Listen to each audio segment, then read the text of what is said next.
Hello everyone, जय हिंद। आज इस वीडियो में हम बात करेंगे राष्ट्रपति के पद रिक्त होने की चर्चा। यानी कि ये किस संविधान में है? आर्टिकल 62 में है, ठीक है, 62 में है। देखो, राष्ट्रपति का पद कब खाली हो जाएगा? भैया स्वाभाविक सी बात है, अगर उसने त्याग पत्र दे दिया उसका पद खाली हो जाएगा। राष्ट्रपति कार्यकाल के दौरान बीच में ही मर गए, उसका पद खाली हो जाएगा। तो राष्ट्रपति के पद जो रिक्त या खाली होने की जो चर्चा है किस अनुच्छेद में है? 62 में है। समझ है? राष्ट्रपति के जो पद जो है रिक्त हो जाएगा या खाली हो जाएगा किस अनुच्छेद में है भैया? 62 में है। ठीक है, चलिए किस किस स्थिति में उसका पद जो है खाली हो जाएगा ये आपको ध्यान में रखना है। मान के चलो राष्ट्रपति है, उनका कार्यकाल समाप्त हो गया, 5 साल रहते हैं उनका कार्यकाल, ठीक है, उनका कार्यकाल समाप्त हो गया। अब ध्यान से इस यहां पर समझना है, ठीक है। मान के चलो कोई राष्ट्रपति है, ठीक है, राष्ट्रपति है, अब ध्यान से समझिएगा। राष्ट्रपति है, उनका कार्यकाल रहा मान के चल 2020 से लेकर 2025 तक, ठीक है। अब भैया राष्ट्रपति का चुनाव होगा। चुनाव मैंने पूरी प्रक्रिया बता दी है, पूरे डिटेल में वीडियो बना दिया है, बहुत बेहतरीन ढंग से मैंने बता दिया है, ठीक है। मान के चलो राष्ट्रपति का कोई राष्ट्रपति है, एक्स राष्ट्रपति है, मान के चलो उसका कार्यकाल समाप्त हो गया। अब स्वाभाविक बात है दूसरा राष्ट्रपति के लिए क्या होगा? चुनाव होगा। मान के चलो चुनाव में विलंब हो गया, भाई स्वाभाविक सी बात है चुनाव में विलंब हो गया किसी कारणवश।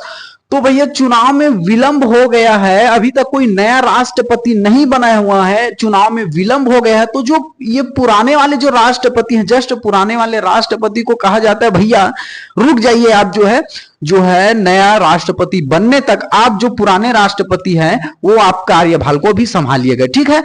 आपको जो देखो 2020 से लेकर 2025 तक जो एक मान के चलो जो राष्ट्रपति है उनका कार्यकाल 5 साल का था, 5 साल समाप्त हो गए। अब नया राष्ट्रपति बनना है, उनका चुनाव हो रहा है, मान के चलो चुनाव में किसी कारण वो विलंब है, तो जब तक नया राष्ट्रपति नहीं बन जाता तब तक जो पुराने वाले राष्ट्रपति हैं भैया उसके पद पर बने रहेंगे, ठीक है। और जितने दिन तक वो एक्स्ट्रा यानी कि कार्यकाल समाप्त हो गया है पुराने वाले का, अब नए बनने तक, ठीक है, ये पुराने वाले जितने दिन भी जो है उसके पद पर बना रहेगा उसका इसको वेतन दिया जाएगा। ऐसे नहीं कि फ्री में बिठा दिए, इनको वेतन जो सुविधा है वो पूरा सैलरी दिया जाएगा, ठीक है। अगर आपसे पूछे गवर्नमेंट एग्जाम में कभी स्टेटमेंट में पूछा जाता है, मान के चलो नए राष्ट्रपति बनने के अगर चुनाव में विलंब हो गया है तो कौन जो है राष्ट्रपति के पद पर बैठता है? उपराष्ट्रपति आता है कि पुराने वाले ही राष्ट्रपति बनते हैं? ऐसे स्टेटमेंट में पूछा जाता है, ठीक है। अगर नए राष्ट्रपति के चुनाव में विलंब है तो जो पुराने वाले राष्ट्रपति हैं भैया जिनका कार्यकाल जस्ट अभी समाप्त हुआ उसको बिठा कर रखा जाता है, भैया आप बैठिए, अभी चुनाव में विलंब है थोड़ा,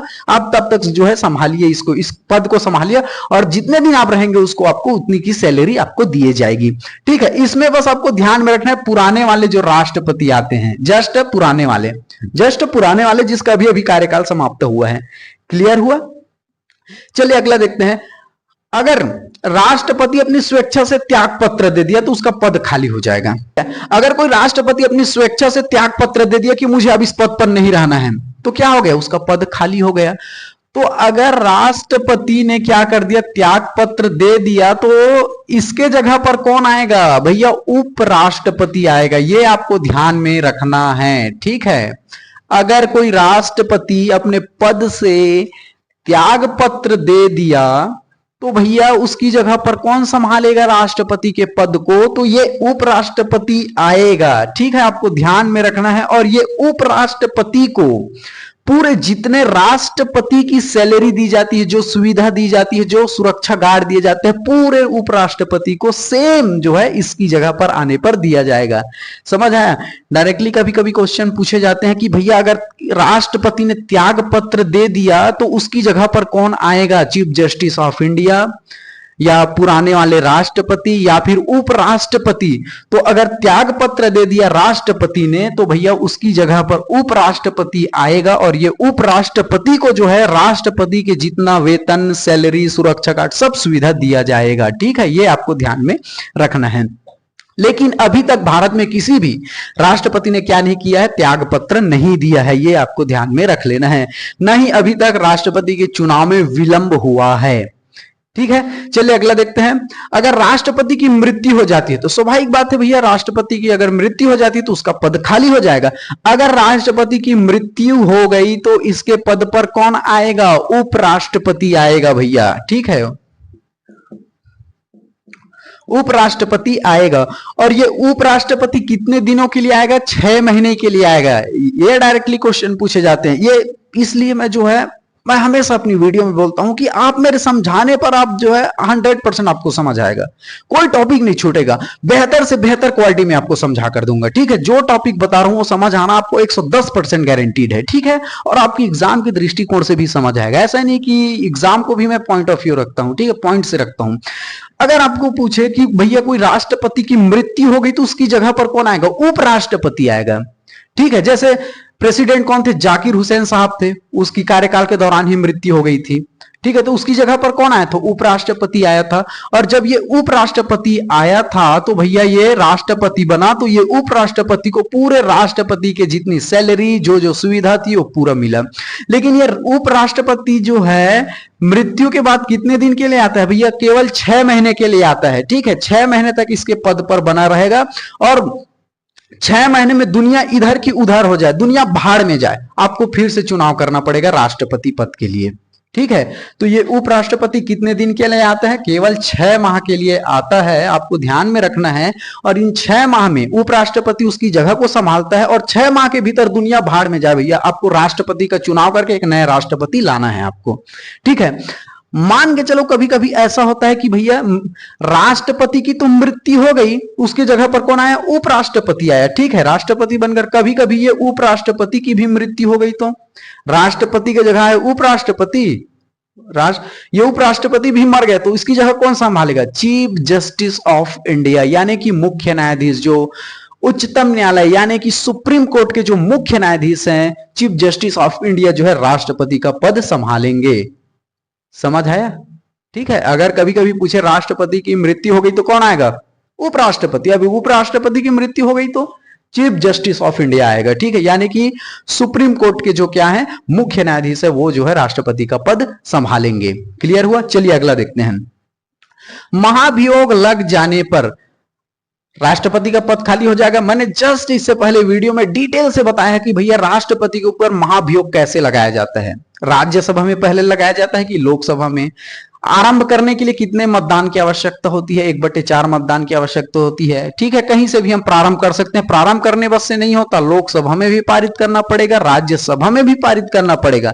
अगर राज्यसभा में पारित कर दिए आप महाभियोग को, अगर लोकसभा में नहीं कर पाए तो महाभियोग नहीं लगेगा, वो अपने पद से नहीं हटेगा। यानी कि महाभियोग लगाने के लिए आपको राज्यसभा से भी 66% से और लोकसभा से भी 66% से आपको क्या करने पड़ेगा? पारित करना पड़ेगा, तब वो अपने पद से हटेगा। मैंने पूरे डिटेल में आपको इससे जस्ट पहले वीडियो में बता दिया है। अगर महाभियोग लग गया राष्ट्रपति के ऊपर तो बीच कार्यकाल के दौरान राष्ट्रपति अपना बोरिया बिस्तर बांधेंगे और निकल लेंगे, उसका पद खाली हो जाएगा। महाभियोग अगर पारित हो गया तो महाभियोग लगने पर राष्ट्रपति की जगह पर कौन आएगा? उपराष्ट्रपति आएगा।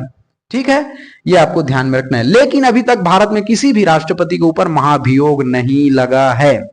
क्लियर हुआ? चलिए अगला देखते हैं। निर्वाचन अवैध हो जाने पर राष्ट्रपति का पद जो है रिक्त हो जाएगा। अब निर्वाचन अवैध कैसे? मान के चलो राष्ट्रपति बनने के लिए कितनी उम्र चाहिए? 35 वर्ष चाहिए। और क्या है? वो किसी भी प्रकार से सरकारी पद पर नहीं होना चाहिए। मान के चलो किसी ने अपने उम्र पर हेर फेर कर दिया, धांधली कर दिया। आपको राष्ट्रपति बनने के लिए क्या चाहिए? 35 साल चाहिए, लेकिन उनका मान के चलो 33 साल है। ठीक है, और उन्होंने फर्जी तरीका से अपना उम्र बढ़ा लिया 35 साल। ठीक है, मान के चलो किसी ने फर्जी तरीका से, उनका उम्र है अभी मान के चलो 33, फर्जी तरीका से उन्होंने 35 कर लिया, क्योंकि राष्ट्रपति बनने के लिए उम्र क्या चाहिए? 35 साल चाहिए। ठीक है, अब ये तो फर्जी तरीका से 35 साल दिखा दिया और ये चुनाव में जीत भी गया 35 साल। अब मान के चलो पता चला भैया कि 2 साल बाद पता चला कि इन्होंने फर्जी तरीके से अपना उम्र बढ़ाया हुआ था, प्लस ये सरकारी नौकरी पर थी, किसी को भी पता नहीं चल पाया, कोई जो है कंप्लेन कर दिया। ठीक है भैया, राष्ट्रपति का उम्र 35 साल नहीं है, ये अवैध बात है, ये गलत बात है। तो उस स्थिति में निर्वाचन अवैध होने पर, ठीक है, समझ आया? निर्वाचन अवैध यानी कि उम्र 35 से ये फर्जी तरीके से आपने बढ़ा लिया 33, ठीक, मान के चलो आपकी उम्र वास्तविक 33, आपने फर्जी तरीके से बढ़ा लिया 35, उस स्थिति में आपकी पद क्या हो जाएगा, रिक्त हो जाएगा। ठीक है, अब ये समझना है, मान के चलो उन्होंने फर्जी तरीके से क्या कर लिया, 35 साल बढ़ा लिया। ठीक है, 35 साल उन्होंने क्या कर लिया, बढ़ा लिया। अब इस बीच में मान के चलो सामने वाले को पता चला, 2 साल बाद पता चला, उस 2 साल में तो इन्होंने बहुत सी चीजों पर साइन किया है, कानून बनाया हुआ है, बहुत सी चीजों पर साइन करके उसको लागू किया हुआ है। तो क्या ये जब फर्जी तरीके से, जब ये क्या बना, अवैध तरीके से राष्ट्रपति बना, तो उस बीच में जितने भी चीजों पर उन्होंने हस्ताक्षर किए हैं, क्या वे अवैध हो जाएंगे? ये क्वेश्चन पूछा जाता है भैया, ये आपको ध्यान में रखना है।